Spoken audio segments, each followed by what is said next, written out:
Hello friends, big news from the UK tax front.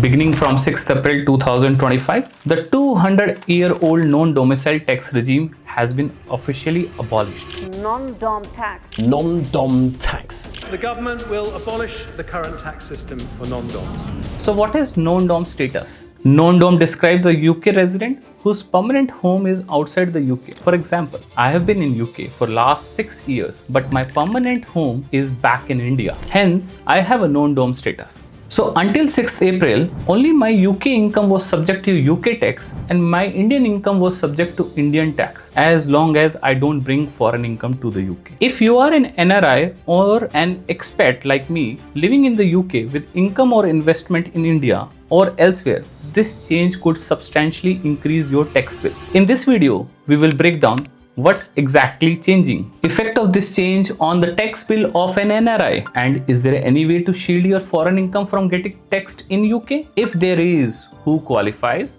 and for how long? Yes, you heard that right.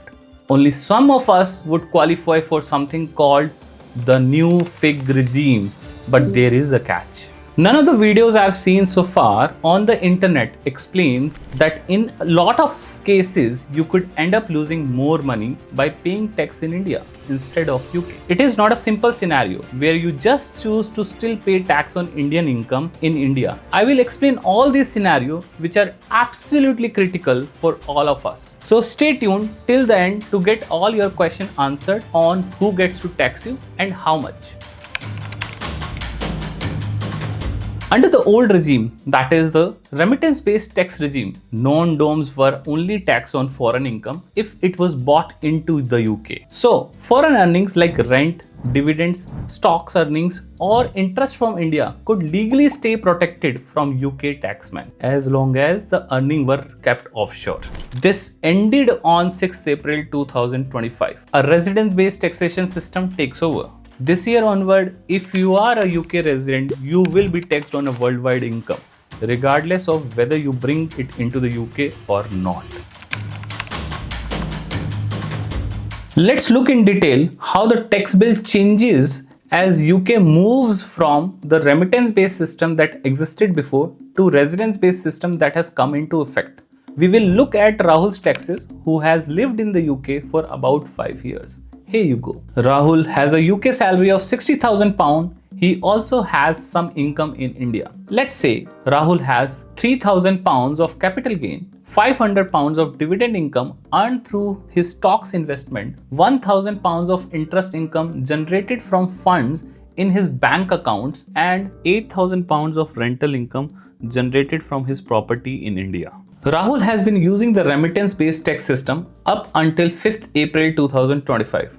Under this system, unless Indian income was brought into the UK, Indian income would get taxed in India and UK income would get taxed in the UK. If Rahul kept the foreign income abroad, that is, didn't bring it into the UK, only his UK salary will be subject to UK tax, which is £60,000. He will also be eligible for personal allowance of £12,570. So after deduction, his total taxable income will be £47,430. As per the tax rates in UK, £37,700 will be taxed at basic rate and remaining amount will be taxed at higher rate, which is 40%. So his total tax under remittance-based taxation comes out to be £11,432. Hence, Rahul was able to shield his foreign income from UK taxation as he didn't bring it to the UK. Now let's talk about how Rahul will be affected by residence-based taxation. From 6th April 2025, Rahul will no longer be able to use the remittance basis. Under the new residence-based taxation, his worldwide income will now be taxed in the UK, regardless of whether he remits or not. As we can see, under residence-based taxation, Rahul's total taxable income is £72,500, which includes his foreign income of £12,500. Let's quickly break down the tax-free allowances in the UK that Rahul will get. £12,570 personal allowance, £3,000 capital gains, £500 dividends, £500 interest allowance because he fall under 40% tax rate, and £1,000 of property rental allowance. After deducting these allowances, his final taxable amount comes out to be £54,930. Looking at his tax breakdown, this time he will end up paying a tax of £14,432. For Rahul, the shift from remittance-based to the residence-based taxation system meant a heavier tax bill of extra £3,000. Also, you must have noticed NRI interest income, which was completely tax-free in India, is now taxable in UK. Well, this was a massive change and would affect millions of people, including those who have recently moved into UK. But there is more. Let's talk about that in the next section. To soften the blow, the UK government has introduced the Foreign Income and Gains regime, a transitional relief for some new or recently moved UK residents. Let's see if FIG regime is freedom in gains or just a fancy trick with new chains. So what does it offer? You get up to 4 years of complete exemption from UK tax on foreign income and gains even if you bring the money into the UK.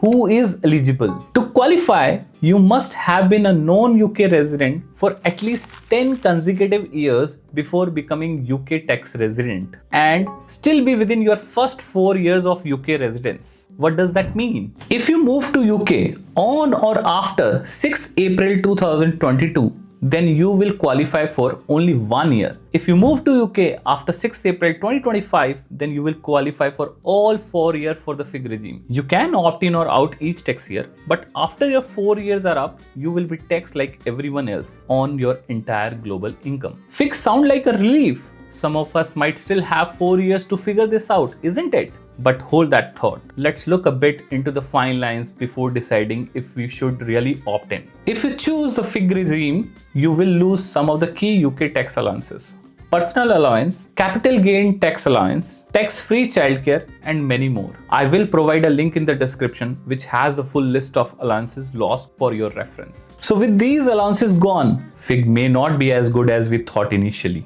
I'm not here to keep you hostage, but if you care about your money, you need to watch this till the end. Let's now bring this to life with real numbers. Now meet Sara. She moved to the UK in April 2024. Sara has a UK salary of £45,000. Similar to Rahul, she also has some income in India. Let's say she also has £3,000 of capital gain, £500 of dividend income earned through her stocks investment, £1,000 of interest income generated from funds in her bank accounts, and £7,000 of rental income generated from her property in India. As she moved to UK in April 2024, thus she qualifies for 3 years of FIG relief, meaning she can shield her foreign income from UK taxation, but she will lose UK allowances. Hence, on opting for FIG, only her UK income, that is £45,000, will be taxed here. Looking at her tax breakdown with FIG and personal allowances lost, she will end up paying a tax of £10,460. Let's also check the case if Sara opts out for FIG. We will consider all available allowances and apply them to her total income. Her total income will be £56,500, which includes her UK salary of £45,000 and foreign income of £11,500. Let's quickly break down the tax-free allowances in the UK that Sara will get. 12,570 personal allowances, 3,000 capital gains, 500 dividends, 500 interest allowance as she fall under 40% tax rate, and 1,000 of property rental allowance. Looking at her tax breakdown without FIG and receiving all the allowances, she will end up paying a tax of £8,032. As you can see, for Sara, opting FIG regime will be costly and she will end up paying extra £2,428. Very interesting.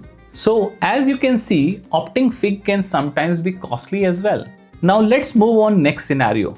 Now meet Ravi. He moved to the UK in May 2022. Ravi also has a UK salary of £45,000. He has some significant income in India. Let's say he has £3,000 of capital gain, £500 of dividend income earned through his stocks investment, £1,000 of interest income, and £20,000 of rental income generated from his property in India. As Ravi moved to UK in May 2022, thus he qualifies only for 1 year of FIG relief, meaning he can shield his foreign income from UK taxation for 2025-26 tax year, but he will lose UK allowances. Hence, on opting for FIG, only his UK income, that is £45,000, will be taxed here. Looking at his tax breakdown with FIG and personal allowances lost, he will end up paying a tax of £10,460. Let's also check the case if Ravi opts out for FIG. We will consider all available allowances and apply them to his total income. His total income will be £69,500, which includes his UK salary of £45,000 and foreign income of £24,500. Let's quickly break down the tax-free allowances in the UK that Ravi will get.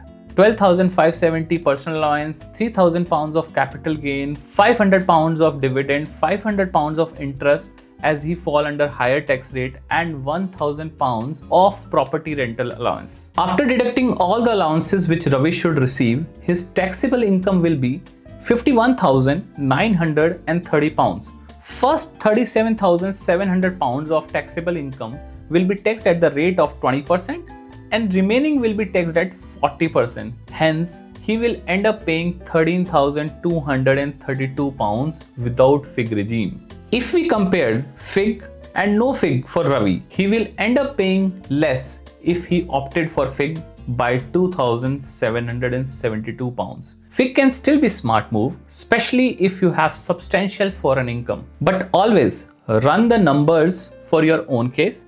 Compare what you gain from the exemptions versus what you lose in allowances. FIG is not always beneficial, but in Ravi's case, it clearly is. What are the key takeaways here? From April 2025, the benefits of non-dom status is gone. If you are a UK resident, your global income is now fully taxable. FIG regime provides a temporary relief, but unless foreign income is huge and UK income is low enough that allowances are irrelevant, FIG isn't very beneficial. What you should do: track your UK residency timeline, monitor how long you have been living in UK, calculate the real tax impact of opting into or out of FIG if you are eligible. Plan ahead to make the most of available reliefs. Thanks for watching, and if you found this video insightful, don't forget to like, share and subscribe for more videos like this.